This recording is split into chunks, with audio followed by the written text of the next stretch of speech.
தமிழ்நாட்டுல எல்லாமே சேஞ்ச் ஆயிடுச்சு. உங்க நகையையும் சேஞ்ச் பண்ணுங்க. உங்க பழைய நகைக்கு கிராமுக்கு 150 ரூபாய் கூடுதலா வாங்கி புது நகை எடுத்துக்கோங்க. அதே கம்மி சேதாரம் தான் உங்க லலிதால மட்டும்தான். ஆச்சி மசாலா எந்த சமையலும் ருசி தேடும் ரகசியம் 20 ரூபாய். தலைமை நல்லா இருந்தாதான் அந்த தொண்டர்கள் எல்லாருமே கரெக்டாக வழி நடத்தி கொண்டு போக முடியும். அதில் இப்போ ஹைலைட்டாக ஒரு விஷயம் எடுத்திருக்காரு பாருங்க, கனிம வளங்கள் நான் தரமாட்டேன், ஏன் நாட்டை ஏப்பா சொல்ற, உங்ககிட்ட இல்லையா, உன் மாநிலத்தில் இல்லையா அப்படிங்கிற விஷயம் மிக பிரம்மாண்டமான ஒரு அமைப்பு. ஆனால் மாநிலம் வேற, மத்திய அரசுங்கிறது வேற. பிஎம் அப்படிங்கிற வார்த்தைகள் அவரை வாழ்த்தட்டுமே ஒழிய அதற்கான முயற்சியோ அதற்கான விஷயமே சாத்தியக்கூறு.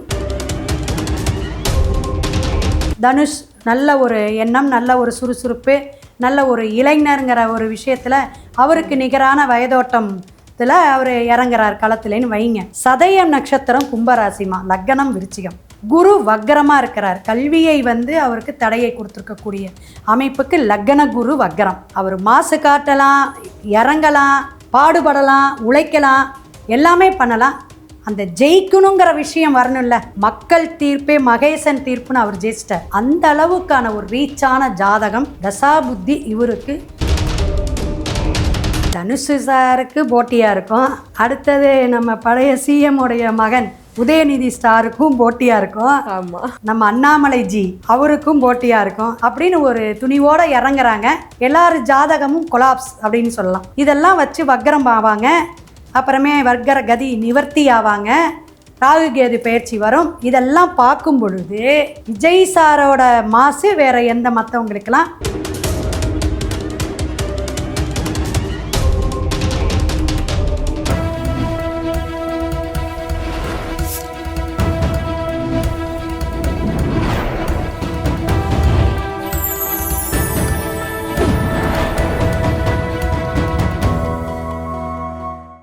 சேனல் 5 தமிழ் நேயர்களுக்கு வணக்கம். இன்னைக்கு நம்ம கூட சிவவாக்கு ஜோதிடர் கிருஷ்ணவேணி மேம் நினைச்சிருக்காங்க. அவங்க கிட்ட அரசியல் ரீதியான பல விஷயங்கள் பேச போறோம். வணக்கம் மேம். நமஸ்காரம், வணக்கம்.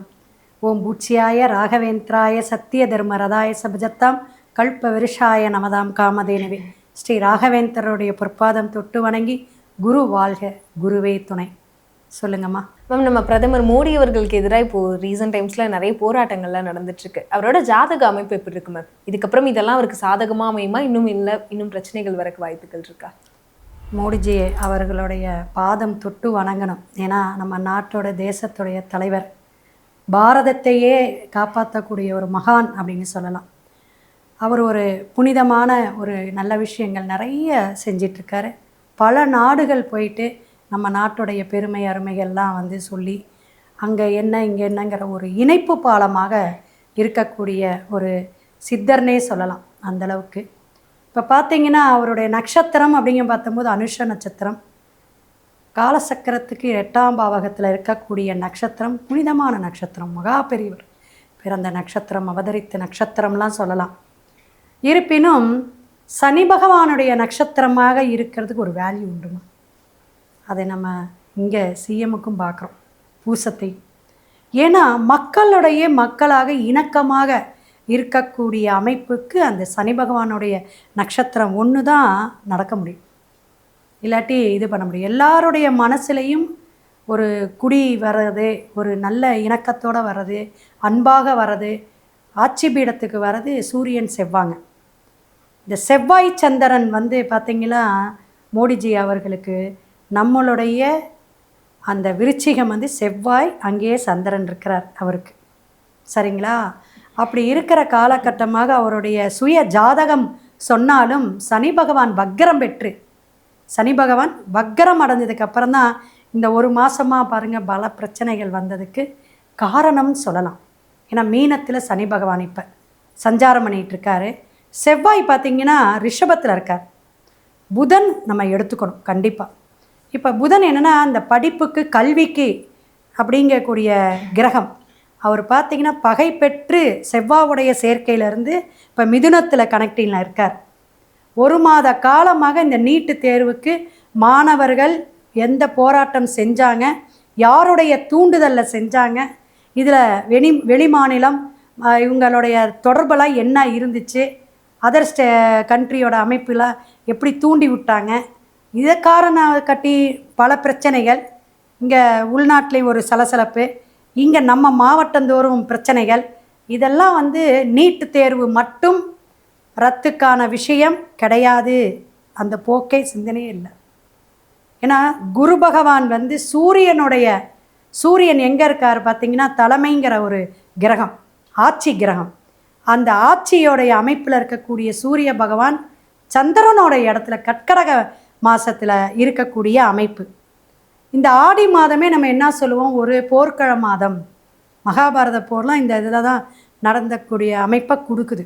அது வந்து தான் இந்த போர்க்களத்துக்கு நம்ம பராபவ ஆண்டு பிறக்கும் போதே சொல்லிட்டோம், நிறையா போர் இது மாதிரி பிரச்சனைகள் உள்பூசல் எல்லாம் வரும் அப்படின்னு. இதை எப்படி சுமூகமாக கையாள்வது, ஒவ்வொரு போர் பாகிஸ்தான் மற்ற நாடெல்லாம் சமாளிக்கிறவர் இந்த விஷயத்தை வந்து கையாளுறதுக்கு வந்து அவருக்கு இருக்கிற சாமர்த்தியம், சாதுர்த்தியத்தனம், பொறுமை, அந்த அகிம்சை குணம் எல்லாமே இறையருள் நிறையா இருக்கிறனால கண்டிப்பாக அவர் சாத்வீகமான ஒரு முடிவை எடுத்து கரெக்டாக எப்படி என்னன்னு இனிமேல் அவர் சரியான ஒரு பாதையில் கொண்டு போகக்கூடிய அமைப்பு உண்டு. அதே போல் இவங்க செஞ்சவங்களுக்கெல்லாம் என்ன தண்டனை, இதெல்லாம் இன்னும் இந்த பேப்பர் லீக் ஆனால் அதற்கு என்னென்ன பிரச்சனைகள்லாம் வந்துச்சுன்னா அதற்கு என்ன தண்டனை அப்படிங்கிறதெல்லாம் அழகாக இப்போ சுட்டி காட்டியிருக்காரு. இதெல்லாம் வந்து கரெக்டாக கொண்டு போகிறதுக்கு மோடிஜி அவர்களால் மட்டும்தான் முடியும். இதெல்லாம் இவருக்கு சாதாரண விஷயந்தான். ஆனால் மற்றவங்களுடைய விஷயத்துக்காக இதை பெருசுப்படுத்தினாங்க. அவங்கவுங்க பேர் வாங்கிக்கிறது, இந்த ரீல்ஸ் போடுறாங்கல்ல அதுபோல். அதனால் நல்ல விஷயமா முடியும், நல்லதே செய்வார். Okay ma'am. அடுத்ததான் நம்ம சிஎம் விஜய் அவர்கள், அவர் வந்து பிஎம் ஆகிறதுக்கான யோகம் அதிகமாக இருக்குது, சீக்கிரமாக பிஎம் ஆகிடுவார் அப்படின்ற மாதிரி சில பேச்சுக்கள்லாம் போயிட்டுருக்கு. அதுக்கான ஏதாச்சும் வாய்ப்புகள் இருக்கா? வாழ்த்துக்கள். ஏன்னா விஜய் சாரோடைய மாண்புமிகு முதலமைச்சர் அப்படிங்கிறத வந்து சல்யூட் அடிக்கிற அளவுக்கு அவருடைய இப்போ மக்களிடையே என் ஆள் மனதில் குடியிருக்கும் மக்களே அப்படிங்கிற மாதிரி அவர் சொல்லக்கூடிய அமைப்பு உண்மைதான். ஏன்னா இப்போ பார்த்தீங்கன்னா மூன்று மாதம் இப்போ முடிய போகிற தருணத்தில் இருக்கோம். நிறைய விஷயங்கள் அவர் வந்து சிங்கப்பெண் விஷயம், அதே போல் மக்களிடையே இறங்கி வேலை செய்யக்கூடிய எத்தனையோ விஷயம் இப்போ நடத்திட்டார். அமைச்சர்களுக்கும் நிறைய வழிகாட்டியாக இருக்கார் எப்படி நடத்தணும்னு. தலைமை நல்லா இருந்தால் தான் அந்த தொண்டர்கள் எல்லாருமே கரெக்டாக வழி நடத்தி கொண்டு போக முடியும். எல்லா மாவட்டத்துலேயும் சரி. இப்போ நான்லாம் கோயம்புத்தூர்மா, இப்போ கோயம்புத்தூரில் பார்த்திங்கன்னா அமைச்சர்களுடைய செயல்பாடுகள் சிறப்பாக இருக்குது. அறநிலைத்துறை, கோயிலில் வந்து பல சீர்திருத்தமெல்லாம் கரெக்டாக கொண்டு வர்றது, அந்த பூஜைகள், அந்த பொருட்கள் விற்கக்கூடிய அமைப்பு, அங்கே அந்த உழவார பணியெல்லாம் எப்படி எல்லா விஷயமும் கரெக்டாக அதை ஆர்டர் படி கொண்டு வந்துட்டாங்க. அது ஒரு இது திருப்பணிக்கெல்லாம் எப்படியெல்லாம் கொண்டு போகணும், அதில் வந்து நிறையா பேர்த்துக்கு போஸ்டிங் கொடுக்கறது, இதெல்லாம் கொண்டு வந்துட்டாங்க. அடுத்தது மூணாவது விஷயம் பார்த்திங்கன்னா, ரொம்ப நிறைய விஷயங்கள் வந்து இப்போ இந்த தூர்வாடுறது, இந்த மாதிரி மக்களிடையே பல விஷயங்களை சின்ன சின்ன விஷயங்கள், இந்த ரேஷன் கடையில் இருக்க பிரச்சனைகள், அரசாங்க ஊழியரில் இருக்கிற இந்த கையூட்டு லஞ்சம்னு சொல்லுவோம்ல அதெல்லாம் சரிபடுத்துறது, இதெல்லாம் அழகாக கொண்டு வந்துட்டுருக்காங்க. அதுக்கு மக்களும் ஒத்துழைப்பு கொடுக்குறாங்க, அமைச்சர்களும் கரெக்டாக அவருடைய பயணிக்கிறாங்க. அப்போ இவர் களத்தில் இறங்கி வேலை செய்கிறார். இந்த மக்கள் சேவைக்காக வரேன் அப்படிங்கிறத விஷயம் வாயோடு நிறுத்தாமல் செயல்பாட்டில் இறங்கி, இன்றைக்கி ஒரு தனி மனிதனாக கூட சிஎம் அவர்கள் இறங்கி ரோட்டில் நடந்து போகிற அளவுக்கு ஒரு கௌரவமான ஆட்சி நடக்குதுன்னே சொல்லலாம். அது எதுவுமே வந்து நம்ம மறுக்க முடியாது. அதில் இப்போ ஹைலைட்டாக ஒரு விஷயம் எடுத்திருக்காரு பாருங்க, ஆச்சரியமாக ஆகிப்போச்சு. என்னன்னா, சமூகங்கிறது ஒரு பெரிய ஒரு விஷயங்க. அது மாநிலம் சார்ந்து நம்ம வந்து இப்போ எடுத்திருக்கக்கூடிய அந்த கனிம வளங்கள் நான் தரமாட்டேன், என் நாட்டை ஏப்பா சுரண்ட, உங்ககிட்ட இல்லையா, உன் மாநிலத்தில் இல்லையா அப்படிங்கிற விஷயம் வந்து மிக பிரம்மாண்டமான ஒரு அமைப்பு. இது போல் மக்களோட இணைந்து பணியாற்றி தன்னுடைய சேவையையும் சரி தன்னுடைய தொண்டையும் சரி கைகோத்து நடந்தாங்கன்னா ரொம்ப ரொம்ப சிறப்பாக இருப்பார். ஆனால் மாநிலம் வேறு, மத்திய அரசுங்கிறது வேறு, சரிங்களா? அது பெருங்கடல் சமுத்திரம் எதுங்க, மத்திய அரசு. அதனால் நம்ம இப்போ ஆற்று தண்ணியை அளவோடு அப்படி அளந்து குடிக்கிற அளவுக்கு மக்கள்கிட்ட போயிட்டுருக்கு. பார்ப்போம். அதற்கான வாய்ப்புகள் இன்னும் ஒரு 3-4 வருடத்துக்கு அவருக்கு பார்த்திங்கன்னா இந்த கேதுவெல்லாம் கிரகத்தோட தொடர்பில் இருக்குது. ராகு நல்லா கொடுத்துட்ருக்காரு அவருக்கு. கேது தொடர்புலாம் இப்போ அடுத்தது பெயர்ச்சியெல்லாம் வரும். ராகு கேது பயிற்சிலாம் டிசம்பரில், அதெல்லாம் கொஞ்சம் சப்போர்ட் கொடுக்காது. நிறைய இடைஞ்சல்கள் வரும். சொன்னோம் அன்றைக்கே பல போராட்டத்தை சந்திக்கணும்.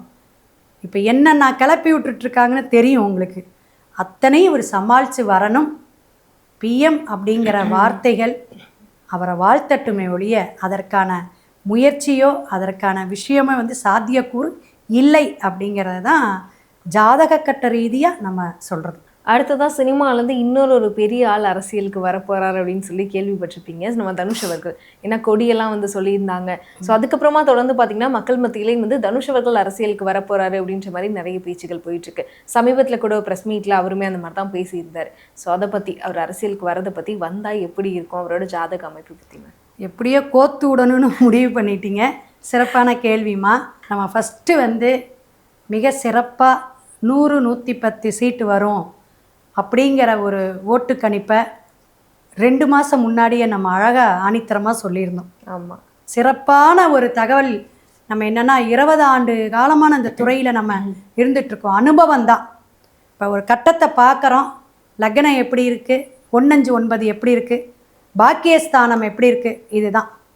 இதெல்லாம் பார்க்கக்கூடிய ரீதியில் நம்ம செலக்ட் பண்ணி சொல்லிட்டோம். இப்போ இவர் நடிகர் தனுஷ், நல்ல ஒரு எண்ணம், நல்ல ஒரு சுறுசுறுப்பு, நல்ல ஒரு இளைஞருங்கிற ஒரு விஷயத்தில் அவருக்கு நிகரான வயதோட்டத்தில் அவர் இறங்குறார் களத்துலேன்னு வைங்க.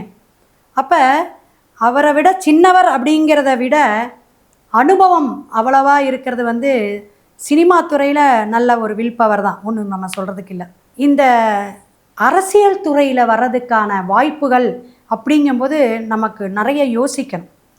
கிரக சூழ்நிலைகள் ஒரு டாப் மோஸ்ட்டுக்கு வந்தார்.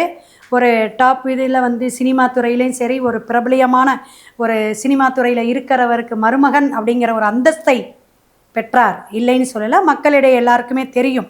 நம்ம இதில் தான் இணையத்தில் தான் எடுத்தோம், கூகுளில் எடுத்த அவருடைய ஜாதகம் பார்க்கும் பொழுது சதயம் நட்சத்திரம் கும்பராசிமா, லக்னம் விருச்சிகம், குரு வக்கரமாக இருக்கிறார். கல்வியை அவருக்கு தடையை கொடுத்துருக்கக்கூடிய அமைப்புக்கு லக்ன குரு வக்கரம். எதுலங்க? விருச்சிகம் லக்னம். அதே போல் இவருக்கு 2 யோகம் உண்டு. எப்படின்னா கிரகமாளிகா யோகம் உண்டு. 9-10 அப்படிங்கக்கூடிய அமைப்பு என்னென்னா பாக்கியம், பாக்கியஸ்தானம் ரொம்ப நல்லா இருக்குது. தர்ம கர்மாதிபதி யோகம்பாங்க. இந்த தர்ம கர்மாதிபதி யோகம் யாருக்கு உண்டு அப்படின்னா தனுஷாருக்கு உண்டு, இல்லைன்னுலாம் சொல்லலை. இதெல்லாம் இருந்தாலும் நம்ம அன்றைக்கே என்ன அவருக்கு சொன்னோம் அப்படின்னா சுக்கிரதேச அவருக்கு வலுவாக கிரக நிலைகள் அந்த மே மாதம் இருந்துச்சு அப்படிங்கிற ஆணித்தரமாக சொன்னோம். இவங்களுக்கு பார்த்திங்கன்னா புதன் திசையில் சுக்கிர புத்தி. அப்போ கிரகமாளிகா யோகாவும் இந்த யோகமும் இவரை உயர்வுக்கு கொண்டு வரும். இன்னும் இப்போ சினிமா துறையில் புதன் திசை சுக்கிரம்னா ரொம்ப டாப்பு கொண்டு போகும், பிரச்சனை இல்லை. அவருடைய புத்தி சொல்ல மாதிரியுடைய அமைப்பில் தான் அவருடைய படமெல்லாம் நல்லா வரும். ஒரு நல்ல கருத்தோடு வரக்கூடிய படங்கள் தான். ஒரு மக்களிடையே நல்ல ஒரு ரீச் ஆகக்கூடிய படம். கஷ்டப்பட்டு அவர் அதுக்கான உழைப்புக்கான அந்த விஷயம் கிடைக்கும். கொஞ்சம் பட்ஜெட்டில் எடுத்தாலும் ஹை பட்ஜெட்டில் எடுத்தாலும் நல்லா ஓடிடுது அவருக்கு. அவருக்குன்னு ஒரு மாஸ் இருக்குது. கரணநாதன்னு பார்க்கும்போது பவன்தான். பவகரணத்துக்கு என்ன சொல்லுவோம்னா நம்ம சிங்கத்தை சொல்லுவோம். அதெல்லாமே ரைட்டு.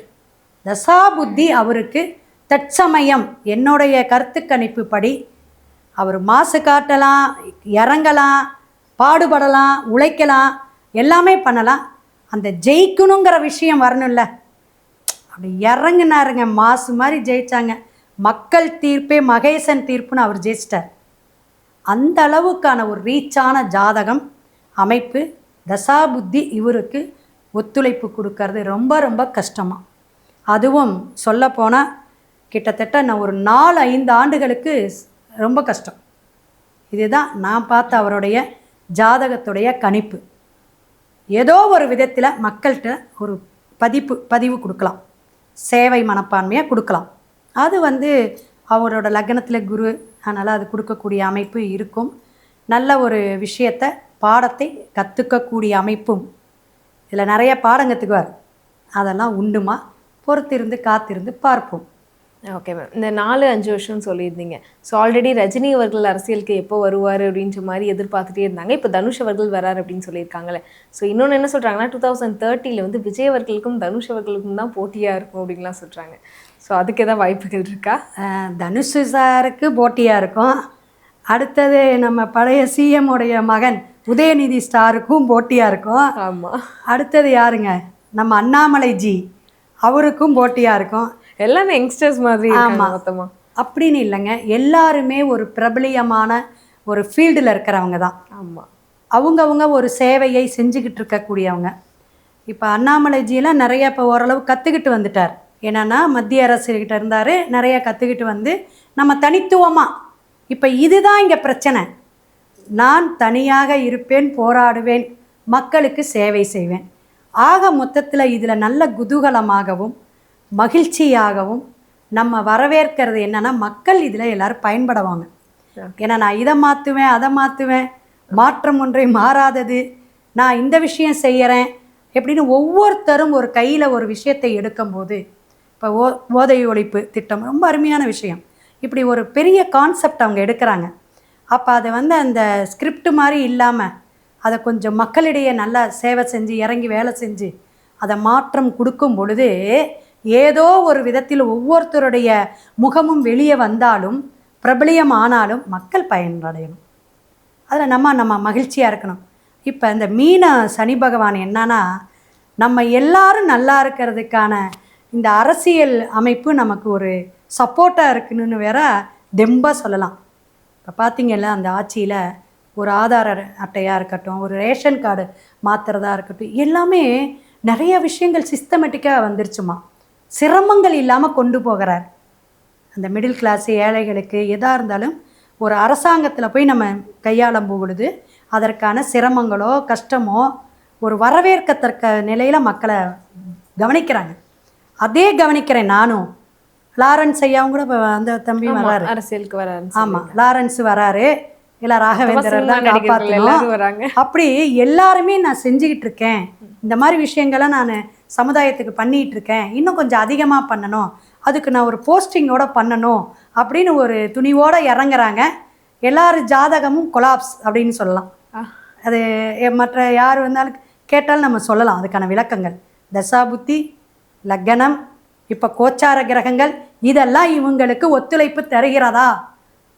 ராகு கேது சூரிய பகவான் தான் மாதம் மாறிடுவார், சரிங்களா? அப்போ சனி பகவான் 2.5 வருஷம் அங்கே இருப்பார், ஒரு பாவகத்தில் இருந்தார்னா. இதெல்லாம் வச்சு வக்கரம் ஆவாங்க, அப்புறமே வர்க்கர கதி நிவர்த்தி ஆவாங்க, ராகு கேது பயிற்சி வரும். இதெல்லாம் பார்க்கும் பொழுது விஜய் சாரோட மாசு வேற எந்த மற்றவங்களுக்கெல்லாம் தற்சமயம் இல்லை. பாடுபடட்டும், வளர்வோம், வளர்ப்போம் நாட்டை. Okay ma'am. சிவாய நம்ம. அடுத்ததான் நம்ம டிஎம்கே ஏடிஎம்கே இந்த 2 கட்சிகளோட நிலைமை என்ன மேம்? அவங்களுக்கு எப்படி போயிட்டுருக்கு? இளைஞர்கள் அணி, பெண்கள் அணி, குழந்தைகள் அணின்னு ஆயிடுச்சு. இப்போ ஆமாம், வயசானவங்கள ஓய்வு எடுக்கட்டும் அப்படிங்கன்னா சொல்லலாம். அல்லது இவங்களுக்கெல்லாம் ஒரு போதனை, ஒரு ரோல் மாடல், நான் எப்படியெல்லாம் செஞ்சு இப்படியெல்லாம் வந்தேன், இந்த நல்ல விஷயங்களை மட்டும் எடுத்து நீ செஞ்சேன்னா ஜெயிச்சிடலாம், வழிகாட்டியாக இருக்கக்கூடிய இடத்துல இருக்காங்க. அப்போ இளைஞர்களுடைய விஷயந்தான் இனிமே மாறிக்கிட்டே வருமா. கண்டிப்பாக இந்த ஆண்டு இன்னும் கொஞ்சம் கஷ்டப்பட்டாலும் அடுத்த ஆண்டு வேறு விதத்தில் இதாகும். இந்த ஆண்டு வந்து இப்போ இதுலேயே பாருங்கள், கொரோனா பீரியட்லாம் வரக்கூடிய டிசம்பர்லாம் வந்துடும். ஏன்னா இந்த மகரத்துக்கு ராகு வரார். அது ஏன்னு கேட்கணும். காலசக்கரத்துக்கு 10ஆம் இடம் ஜீவனஸ்தானம், அங்கே தான் வந்து நமக்கு வந்து கர்மஸ்தானம்னு அர்த்தம். நல்லா கேட்டுக்கணும். அப்போ அங்கே ராகு வரும்போது இந்த வைரஸ், கண்ணுக்கு தெரியாத தொற்று வியாதியில் பல பேர் அவதியாவாங்க. சிம்மத்தில் கேது இருக்கும்போது பல ஆண்கள் பிரபலியமானவங்க நிறைய பேர் ஆன்மீகத்தில் இருக்கிறவங்கள இறப்பாங்கன்னு நம்ம பரபவாண்டிலே சொல்லியிருக்கோம். அதே போல் இப்போ கேது இதுக்கு போகிறார், கடகத்துக்கு.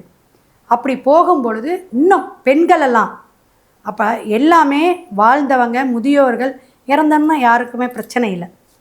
இந்த மாதிரி விஷயங்கள் இந்த ராகு கேது பெயர்ச்சி அந்த அச்சுப்புள்ளிக்குள்ளார வர்றது இதெல்லாம் பல பிரச்சனைகளை சந்திக்கக்கூடிய அமைப்பில் இருக்கும். இப்போ விஜய் சாருக்கே பார்த்தீங்கன்னா மிதுனத்தில் 4 கிரகங்கள், சரிங்களா? அதனால தான் சொன்னேன், இப்போ ராகுவோடைய தொடர்பு மிதுனத்தை வந்து அது கனெக்டிவிட்டி ஆகும், திரிகோண பாவங்கிற. அதனால தான் நான் அன்றைக்கே சொன்னேன், ராகு தான் அவருக்கு கொடுத்தார் அப்படின்னு சொன்னது. சிஎம் ஆகிறதுக்கு, முதல்வர் ஆகக்கூடிய ஜாதகம் இப்போ ஒரு 6 பேர் ஆகியிருக்காங்க இது வரைன்னு வச்சுக்கோங்க. அந்த ஜாதகம்லாம் எடுத்து நாங்கள் பார்ப்போமா, அவங்களுக்கு என்ன லக்னம், லக்னாதிபதி என்ன, அரசாளக்கூடிய தன்மைக்கு என்னென்னு அந்த ரூல்ஸை எடுத்துருவோம். ஒரு 10-12 ரூல்ஸ் இருக்குது.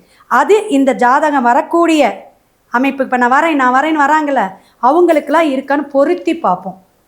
இதெல்லாம் சரியாக இருக்கா, இனிமே வரவங்களுக்கு கரெக்டாக இருக்கான்னு பார்க்காம ஒருத்தவங்க வரவே முடியாது. இதெல்லாம் நம்ம கணிப்பு தான். அதில் டிஎம்கேவும் சரி ஏடிஎம்கேவும் சரி என்னன்னா ஒரு சப்போர்ட்டிவா, சரிங்களா? எப்படிங்க, இது வந்து நான் ஒரு சப்போர்ட்டாக இருக்கேன், நான் ஒரு தூண் மாதிரி நிற்கிறேன் அப்படின்னு வேணால் இருக்க. இப்போ கப்பல் போயிட்டுருக்கு, அதுக்கு என்ன கொடுப்பாங்கங்க, நங்கூரம் கொடுத்து இது பண்ணுவாங்க, சரி பண்ணுவாங்க. அதுபோல் இருக்கலாம், சரிங்களா? நிலையான ஆட்சி, நான் மீண்டும் வருகிறேன் அப்படிங்கிறதுக்கு சாத்தியக்கூறு இவங்களுக்கும் இல்லை. ஓகே மேம், ரொம்ப தெளிவாக இப்போ நடக்கக்கூடிய அரசியல் பற்றி பேசியிருக்கீங்க. ஸோ இதே மாதிரி இன்னொரு வீடியோவில் இன்னும் டீட்டெயிலிங்காக பேசலாம். ரொம்ப நன்றி மேம். வாழ்த்துக்கள், வாழ்க வளமுடன்.